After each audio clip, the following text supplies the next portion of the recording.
গণহত্যার দায়ে সাবেক প্রধানমন্ত্রী শেখ হাসিনার বিচার শুরুর আবেদন করেছেন চিফ প্রসিকিউটর। এছাড়াও সাবেক স্বরাষ্ট্রমন্ত্রী আসাদুজ্জামান খান কামাল ও আইজিপি চৌধুরী আব্দুল্লাহ আল মামুনের বিরুদ্ধেও বিচার শুরুর আবেদন করা হয়।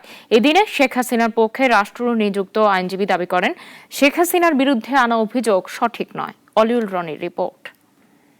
গণঅভ্যুত্থানে মানবতাবিরোধী অপরাধের মামলায় সাবেক প্রধানমন্ত্রী শেখ হাসিনা, সাবেক স্বরাষ্ট্রমন্ত্রী আসাদুজ্জামান খান কামাল ও সাবেক আইজিপি চৌধুরী আব্দুল্লাহ আল মামুনের বিচারে সকাল 11:30টার পর আন্তর্জাতিক অপরাধ ট্রাইব্যুনাল 1-এর কার্যক্রম শুরু হয়। এদিন এ তিনজনের বিরুদ্ধে অভিযোগ গঠন করে বিচার শুরুর আবেদন করে প্রসিকিউশন।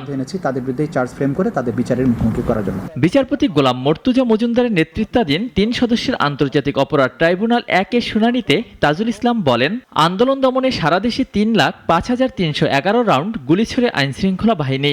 এর মধ্যে শুধু ঢাকায় ছোড়া হয় 95,313 রাউন্ড তাজা বুলেট। সেই সাথে শেখ হাসিনা, কামাল ও মামুনের নির্দেশে সারা দেশে পদ্ধতিগতভাবে হত্যাযজ্ঞ চালানো হয় বলেও জানান তিনি। ঢাকা শহর থেকে শুরু হয়ে ব্যাপক মাত্রায় ওয়াইড স্প্রেড এবং পদ্ধতিগতভাবে সিস্টেম্যাটিক সমগ্র দেশব্যাপী আন্দোলনরত নিরীহ ছাত্র জনতার উপরে হত্যার চেষ্টা, নির্যাতন, বিভিন্ন অমানবিক আচরণ সহ মানবতা বিরোধী অপরাধ পরিচালিত হয়। তবে সাবেক প্রধানমন্ত্রী শেখ হাসিনা ও আসাদুজ্জামান খান কামালের আইনজীবী বলেন, যে অভিযোগ আনা হয়েছে আসামিদের বিরুদ্ধে তা সঠিক নয়। নির্দোষ প্রমাণিত করে নজির গড়তে চান তিনি। আমি মনে করি যে তার বিরুদ্ধে যে 5টি চার্জ আনা হয়েছে, এই চার্জগুলি সঠিক হয় নাই। এই চার্জগুলি সঠিক না বিধায় আমি ডিসচার্জের আবেদন দেব।